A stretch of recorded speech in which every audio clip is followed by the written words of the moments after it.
Today's project is installing a new set of bars on the CRF110 pit bike. Now, I've done a fair bit of research on the different bars available, and it seems most people go for the Pro tapers, either the CRF110 bend or the XR50 bend. The 110 bend gives you a nice width of about 800mm, which is pretty standard for a full-size bike, but the rise isn't that high.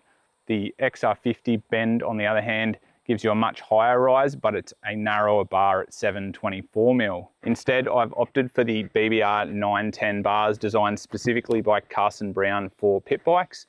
They offer that standard bar width of about 800mm with slightly more rise than the 110 bars that Pro Taper have. And the bends are a little bit closer in as well, so you've got a bit more clearance from your knees. All right, so before I start the install, I'll go for a quick ride and show you how the stock bars sit and ride.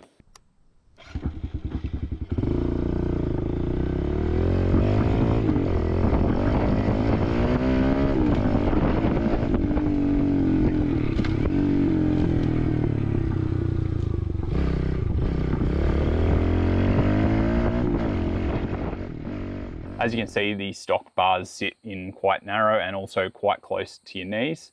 So I'm pretty keen to make this change. Got the bars themselves, new set of grips, some extended cables. I've also got some wire as well in case I have to extend the harness for the electrics up to the bars.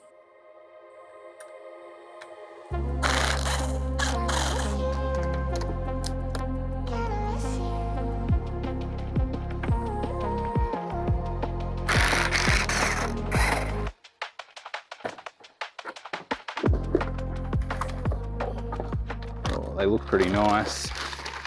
I really like the black and the sort of retro style bar pad. Came with a couple of stickers as well, but that was all that's in the box. And that's the size comparison.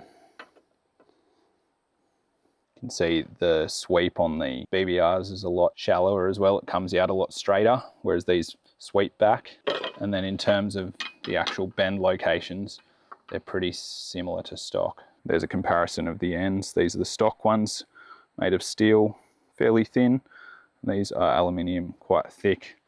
And I would say the BBRs are slightly lighter.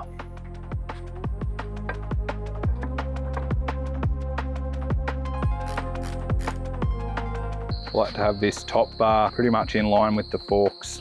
That's hugely different already. Yeah, that feels heaps better. Just gonna disconnect these electrical harnesses.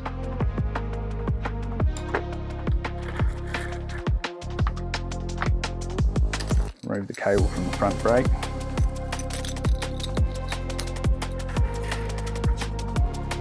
And remove this front brake.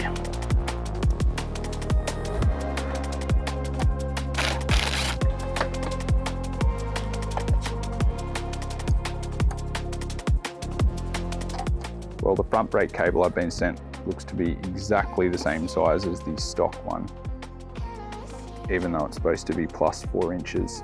Kind of annoying. Moving on to the throttle.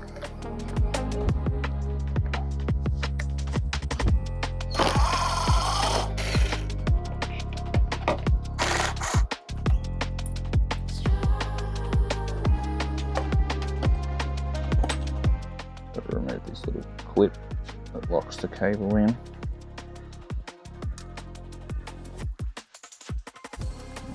Slide that out. Slide the new one through, and slide that clip back in. Slide this back into the carby.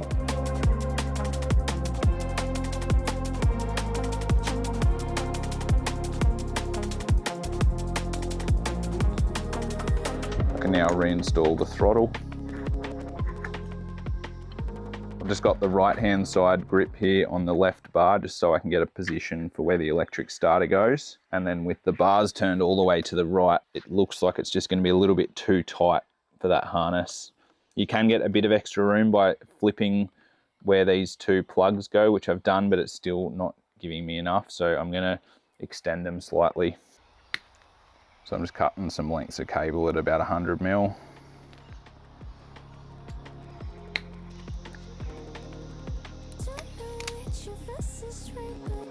Slide the heat shrink over.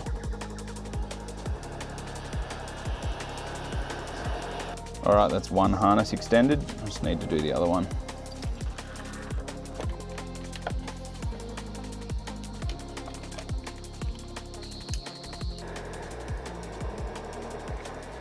What I need to do now is drill a hole in the new bars like this one, which is for the notch in that little starter button, and it stops it sliding around. So I'm just going to use a bit of tape to mark out my position. With that grip still on there, I can then put my piece of tape down and mark out where my hole needs to go.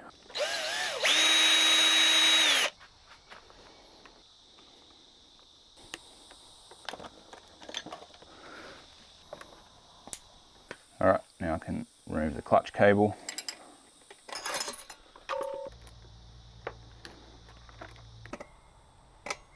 All right, I can now put the new grips on the new bars. These are the grips I've got. I really like this full diamond soft compound grip. The grips are marked left and right for each side of the bars. You can also tell the different sized holes. So the right side has got a bigger hole because that's got to go over the throttle tube.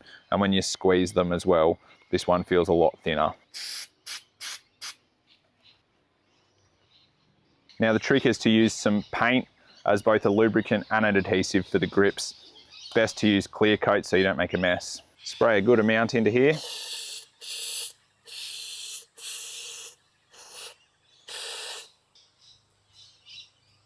And then making sure the grips are lined up the way you want them. Not as important with these full diamonds, but if you've got like a half waffle, and really just work that in. Make sure to get any air out of there. Have a rag handy so you can just wipe up any excess, and then repeat on the other side.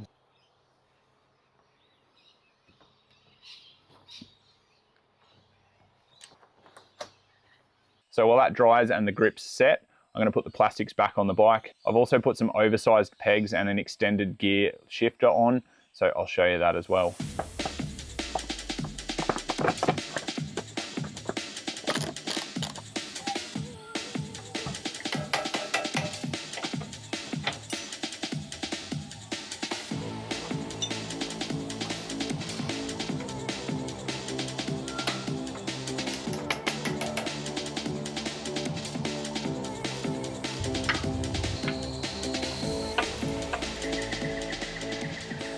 All right, everything's back together. This job ended up taking way longer than I had initially planned. Extending the harness was a little bit fiddly, and then mostly just because the parts that I got weren't the right ones, like that front brake cable, had that on and off a few times. The one I've been sent's definitely the same size as stock. The clutch cable as well, it is extended, but it doesn't have as much adjustment. So when I have the adjuster on the lever, the clutch is engaged. So I've had to take that off. So a few little things to sort, but let's take it for a ride now.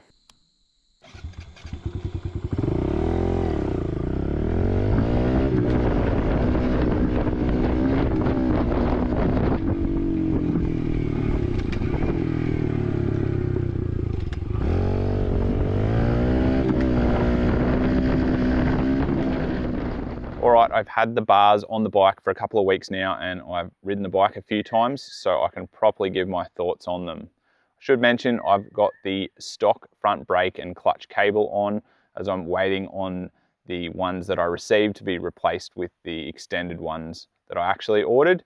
So it does work with the stock ones, but it's not ideal. They're really tight. As for the bars, initially it did feel really different because it was such a big change, but it definitely felt better. Now that I've had them on for a while, I can confidently say it feels much better. I'm really happy with the choice. It's a lot wider. There's a lot more clearance under the bars to your knees, and the reach has improved as well. The bike feels a lot better with them on, and just a lot more comfortable to be on as well. The oversized foot pegs and extended gear lever have made a big difference as well. Overall, a good couple of mods that have made the bike a lot more comfortable and a lot better to ride.